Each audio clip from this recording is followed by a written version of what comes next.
Now, up next, getting to one of the points I brought up earlier about how mobile search is changing the world. So, welcome Chris Cunningham, Naomi Makofsky, Jason Curzon. Wait a minute. Peter Curzon. I'm mixing up my favorite Yelp buddies. Peter Curzon and David Card. Okay. Welcome. And Chris.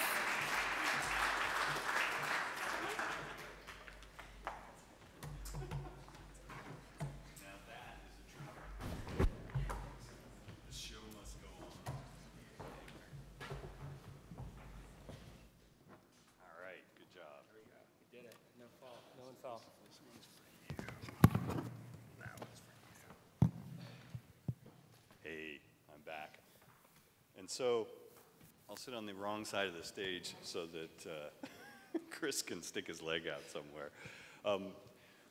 This will be an interesting panel because I am going, you just saw me say mobile was too far ahead of the curve. Well, now I'm going to prove that an analyst can talk out of both sides of his mouth and totally say that mobile is reinventing search, one of the key marketing and discovery tactics that any business anywhere needs to take advantage of.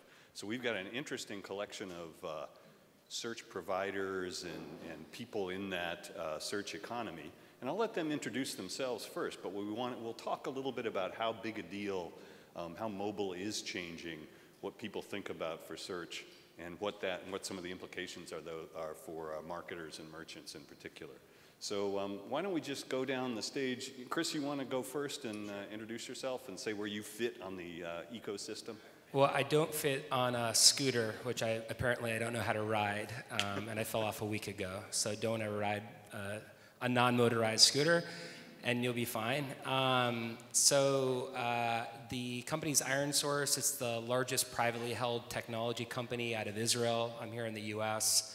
It's about 600 people. It's positioned as a discovery platform, which basically means end-to-end capabilities for the mobile ecosystem to both monetize, distribute, or provide data and analytics to help them build their business. So pretty sizable business. We acquired Supersonic 3 weeks ago, also in mobile performance, but I'll shed some light on kind of the discovery angle and how we're thinking about the app ecosystem.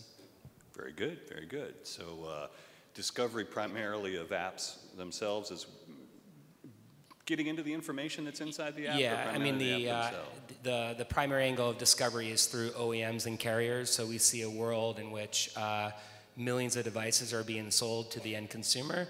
But today there's kind of two formats in which to find apps, which is Google Play and the App Store, which is great. But there's also there are other channels to discover apps. Not only discover them, but to also get recommendations, which the stores don't provide today. So it's a pretty big opportunity that we're trying to solve. Yeah, sounds good. So Naomi from Google, everybody knows who Google is. Hi, I'm Naomi Makofsky. I'm on our strategic product partnerships team, so I focus on third-party integrations into and out of core Google products. Spend a lot of my time thinking about how we can make mobile experiences better for partners, for users, really elevate that experience altogether. Very good. And Peter? And despite Laura's introduction, I'm going to burn her. I'm not Jason Chow. Jason Chow is here, however. My name is Peter Curzon. I lead business and corporate development for Yelp. And we help consumers find great local businesses. And through partnership, we can work with third parties to either distribute Yelp and make it easier to find local businesses and third-party experiences, or work with some partners in the room, either on the transactional side, making it easy for, when you're on Yelp, learning about a local business, to actually transact with and engage with that business directly. All right, let's start off with Google. Search. The defining property of search was probably Google and indexing the web back in the Internet 1.0 or 2.0. So how big a deal is mobile? Is it changing your business right now? Yeah, I mean, I feel like for the past 4 or 5 years, we've been saying, oh, it's the year of mobile, it's the year of mobile. And I think you can't argue at that point anymore. People are living on mobile. Mobile is a seamless part of everyone's life. So we need to be able to create user experiences that are just as seamless. So it's its own platform. It can't be treated really the same way that desktop has always been treated. so one thing that we are focusing on is really making sure that app content is indexed and is able to be surfaced in search so that we can deliver these frictionless experiences to users. This is something we're calling app indexing, if you've heard of it or if you've seen these indexed results in search already, but really just about bringing the best information to users, whether it exists on a mobile website, in an app, just driving better experiences no matter what device the user is on.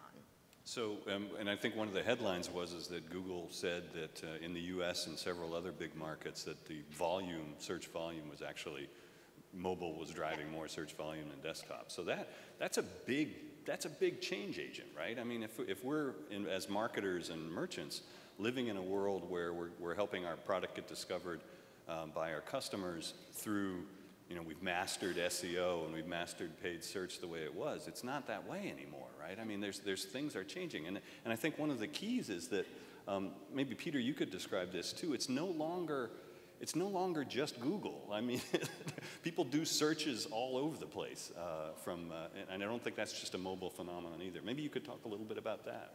What's Yelp's role in discovery? Sure. So search and discovery is a huge challenge. Because there's so much content being generated day in and day out, and finding and discovering that content can be challenging. I think that's one of the reasons why everyone's so interested in it and excited in app indexing and deep linking, as Naomi mentioned, because you're bringing more content into the discoverability of a consumer's device. And so whether you are Google or your other services, for us, in our case, helping consumers find great local businesses, we are indexing our own content to figure out how we can best serve consumers and get you closer to what it is that you're actually trying to find. Whether it's a magician, I actually hired a magician that I found on Yelp for my dad's birthday a few years ago, or actually trying to figure out, I'm in New York, I don't know where I'm gonna eat. I know I don't want room service in the hotel, that's for sure. And so found a great Asian fusion sports bar so I could watch the Royals game last night, which didn't go so well if anybody saw the game. But being able to serve the consumer and understand intent and make that experience that much better is going to help online services ultimately succeed, helping wherever your network may lie. I feel like I want to try to prove the point that there's search going on in multiple places, and I've seen some survey data and some other evidence by other research firms that would suggest that there's a lot going on there across the force. And we've got this user experience that you deliver of search on a small screen or a handheld. And then you've got the ecosystem of what you have to search, the indexing the apps and things. So we've got multiple sources, a different way of presenting the information, and then this sort of continuous behavior. And then not every marketing company can make an app, or they could make an app, but they're not necessarily going to get it on the home screen, right? So what are some of the implications for marketers who are building apps? In your part of the ecosystem? Yeah, so I'm not sure about the building apps, but to kind of touch on Peter's point, this is all, the reason of Google's success is it's an intent-driven process, right? And search has the power of intent, as does discovery. I don't know if the typical format of search, the way that we're talking about, the classic format, is the only way that consumers are going to actually find what they're looking for. So, case in point, you download a certain amount of apps on your phone. Based on the apps that I've downloaded, we should be able to build some kind of profile on the activities that I like, or the cities that I visit, or the fact that I'm a gamer. Based on those activities, I may be able to get further recommendations. Location or proximity is another huge driver, obviously driven by beacons, which actually tells you where you are and where you're going. That's another element. So the point is I think the user experience, people will continue to get what they want. It doesn't mean that they have to go to a search and write in what they're looking for. Arguably, the more behavior that we actually aggregate and collect, the better we understand the consumer, what the consumer is after, what they're looking for, and the more personalized the advertising. So to kind of touch on your marketing question is, I generally feel like I'm kind of in the minority on the aspect that there's a lot of debate around data and privacy. I think the press drives that conversation. I don't think people actually care as much as we think that they do. I think there's an understanding that we use all these, we use Facebook, we use Google, we use Twitter, we use all these things, and they're free. And as a result of them being free, we give up something in exchange. If the messaging and the experience continues to be personalized and tailored based on who I am, or I have a broken patella, or I'm traveling, or whatever, I'd rather get that than when I go check out my sports team on CBS Sportsline, my fantasy team, and I see the same Buffalo Wild Wings, which is like, it's just a blanketed advertising. So the point is I think the more we understand, the more we track, as long as we're responsible with it, we can actually continue to deliver personalized messages that don't have to be, that we'll get rather than having to search for it all the time. So again, other mechanisms is finding what you want. Does Yelp sort of take advantage? I mean, do you think when you're presenting results, when somebody is sort of actively looking for something, do you worry about whether it's going to be presented on a small screen versus a big screen? And how do you worry about that? Yeah, so I wouldn't say that we worry about it, but we think very carefully about how the experience needs to fit to that, that screen factor. And so there is obviously much less real estate, and so we think, and we have an outstanding product team who spends a lot of time thinking about the user experience and what can we do to best serve users. Fortunately, we get lots of feedback from users. They vote with their clicks and their taps, and so we can learn and listen to how we can best serve users. So we do think a lot about it. They are really hard problems to solve. Some of the best and brightest minds at Yelp are working on our search teams, and we've actually broken up search because there's so many different components to it. We actually, Wired did a nice piece today talking about some of the work that we're doing to search and mine over our photo content. We have millions and millions of rich photos. Maybe users are adding things like captions, but maybe they're not. And so if we can extract meaning and learn about the content from the photo to then serve better user experiences, then ultimately everyone will win. And Google's already changed what it presents, the 3 paid results versus and on a smaller screen versus the bigger screen. And some of those rules of engagement are transferring back to the desktop product as well. So we got personalization as one way to sort of make a user experience better. What are some other things that can deliver an effective search experience on a smaller screen? Sure, yeah, I think it comes down to both user acquisition, so search and discovery, but also engagement. So users have, 36 apps on their phone, and they forget that they have a quarter of them at all. So it's not just about getting that download or getting that user to engage with you that first time, but really keeping them coming back. So we've now started to think about how search can aid that process. So it's, again, not just about getting that initial download, but how do you get them coming back to you? And maybe this is, again, through app indexing, but reminding the user that when they're querying something, that answer could be found in content on apps they already have installed.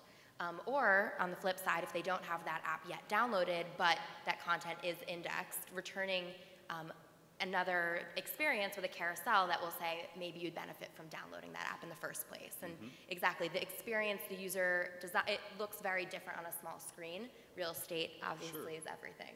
Yeah, and dare I just add that I think the companies that get creative as it relates to leveraging the screen, and also the ones that limit the amount of actions that the consumer takes will be the winners. So there's still a lot of examples of there's too many different actions and screens that you have to actually click on.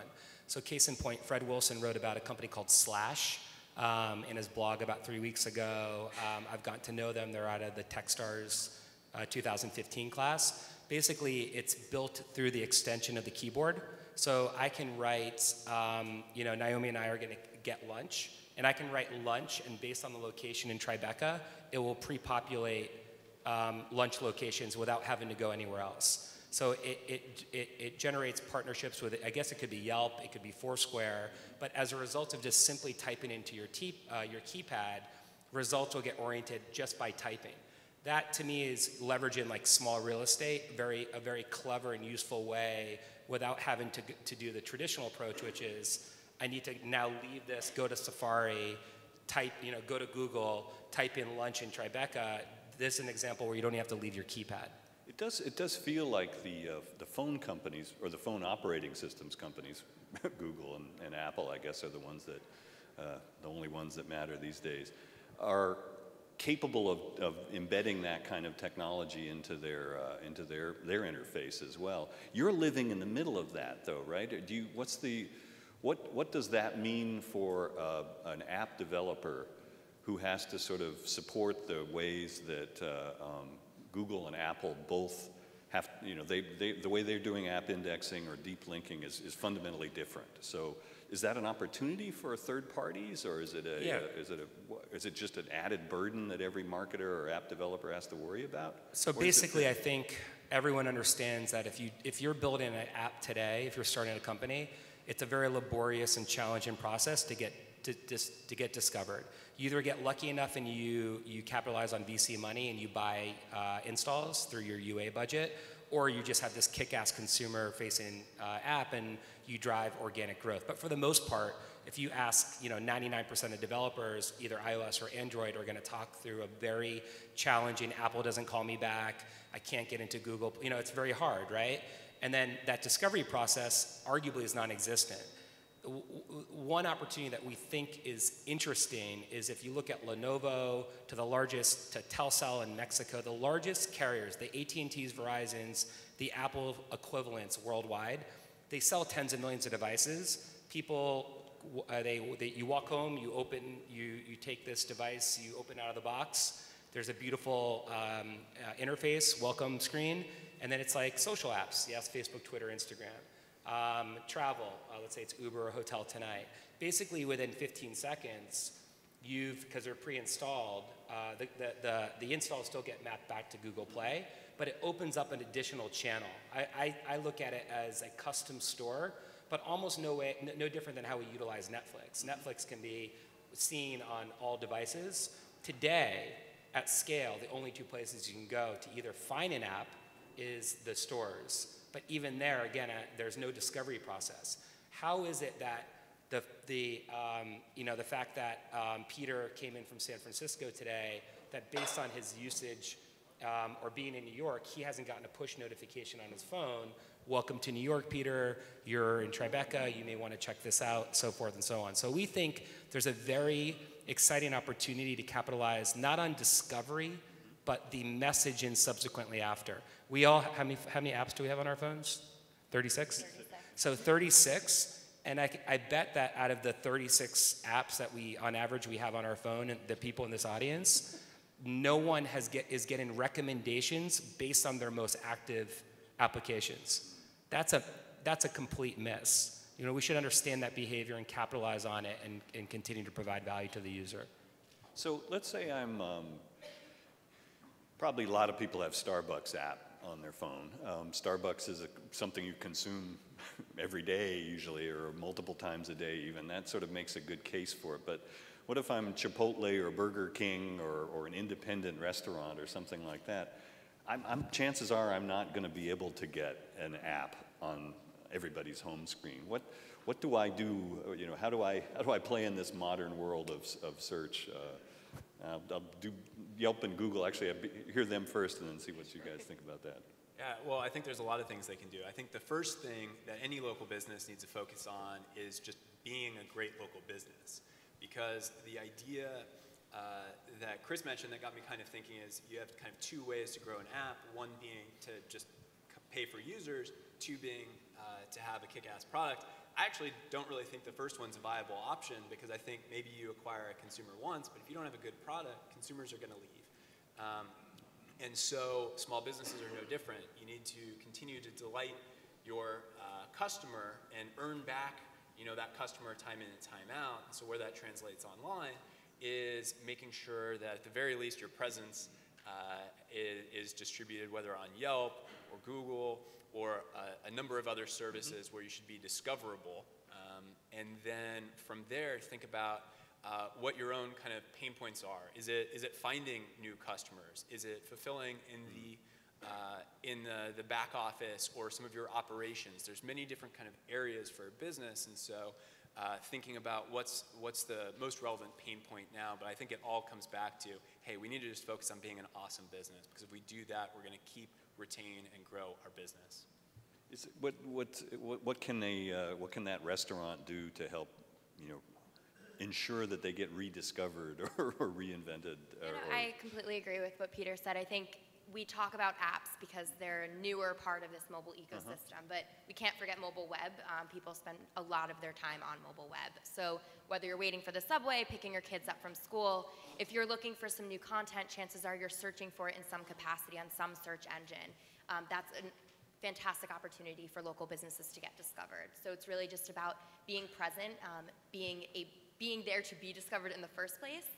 And then, of course, optimizing toward what you're trying to build for your customers. So if it's a certain action or a certain activity or point of engagement, making sure that you can fulfill that use case on the site, on the app, whatever means you choose.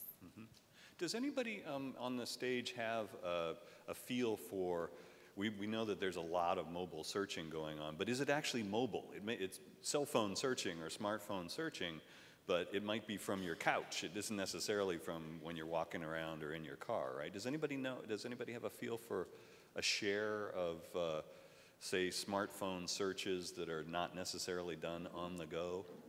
Is it half or a third, or maybe we don't know? Well, that's some research that we need to figure out, I guess. Mobile smartphones, tablets, they're just a part of everyday life now. Right, I think exactly. I've read a bunch of statistics lately about how over 80% of smartphones are consulted in a store pre-purchase.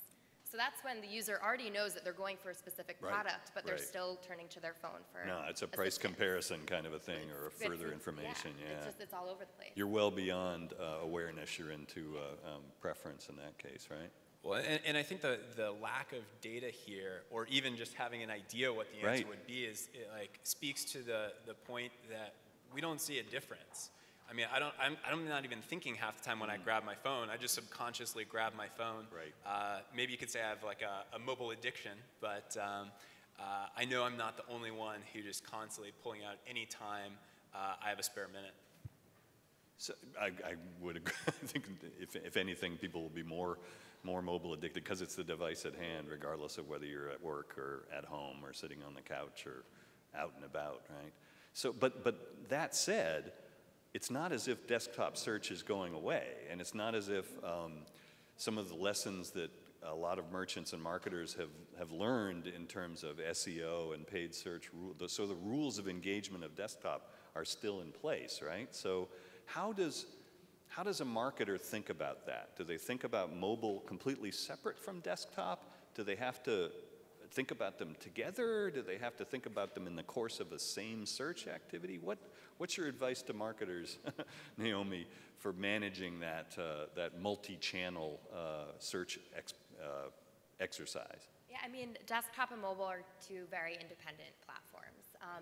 They're used seamlessly, simultaneously sometimes. I mean, how many times are you doing something for work on your desktop, pull out your phone to send someone a message or maybe check Facebook while a page loads? I think that ultimately there are just a lot of opportunities across the board for the entire experience to get better, but I think that this cross-device activity is also going to just keep increasing. So what should marketers do? I think that, again, it's just important to be present, to have this presence on mobile. So whether it's a responsive website that can just adapt on itself, or if you have separate developer resources, that's fantastic too. But it's a challenge, and I'm excited to see what actually does happen in the next 12 months as the platforms evolve and continue to change. I mean, just the fundamental technologies are, besides the user experience that we've been talking about before, but the fundamental technologies are different too, and there's these walled gardens of data repositories, and we haven't even barely mentioned Facebook, but they're obviously a player in this space as well. But I mean, you can't even cookie people on phones very well. How do you do retargeting in the discovery process in this world? Is it just something you give up on and rely on a different, rely on location data instead of following somebody around through the path? Yeah, what do you do? I think the definition, I mean, even with this subject of how the next generation mobile search is changing, it's like, if you look at the term search, I think for desktop means one thing, which is you go to Google and you type something in. I didn't think that's how I think of it. But in mobile, you could argue that utilizing something like Siri is a form of search. It's not how we typically think of it. So what's the end, like what's the question? And if the question for the marketer, then it's like, how are people shifting their behavior in mobile to get what they want? I think that's more like, what are we trying to accomplish with this panel and this conversation? I think that's what the goal is, which is how are people changing their behavior in mobile to find what they're looking for? And in some cases, it's going to be mobile search, which I think is definitely happening through the typical behavior, but it's also some of the examples that we talked about, which is location, proximity, creative ideas of utilizing search baked into keypads. I'm sure people in the audience have examples of other formats, but at the end of the day, marketers need to understand how are people utilizing their phone differently for mobile, and then ultimately how can they capitalize on it as it relates to either joining that, is it about monetization? But I think that's really what I think that's the interesting conversation is what's the behavioral shift? How are people utilizing their phone differently? But or actually a better way to frame it is the definition of search changing? And does location and proximity, is proximity, for example, have the same power of intent that search does for web?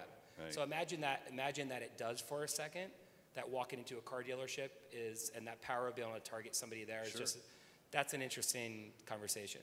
I'd like to open it up to questions from the audience. So if somebody wants to raise their hand, we'll get a microphone over them.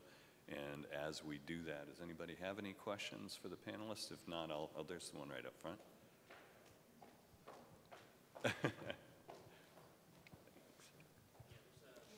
Go ahead.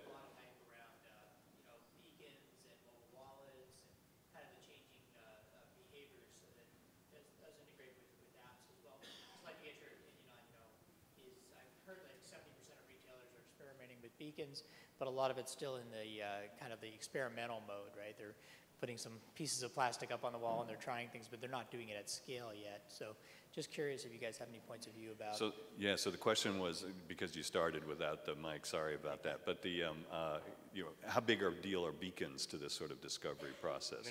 I'll go super quick and let these guys go. So I think it's a massive part of the equation. I know there's an interesting company being looked at later today called Unicast out of Oslo, which is basically developing relationships with all the major beacon companies. It's probably early days, but the way that I see it is there are going to be established partners that are able to aggregate a lot of valuable information through every beacon company available. Then there'll be third parties that capitalize on that data to increase their eCPM, their spend, et cetera.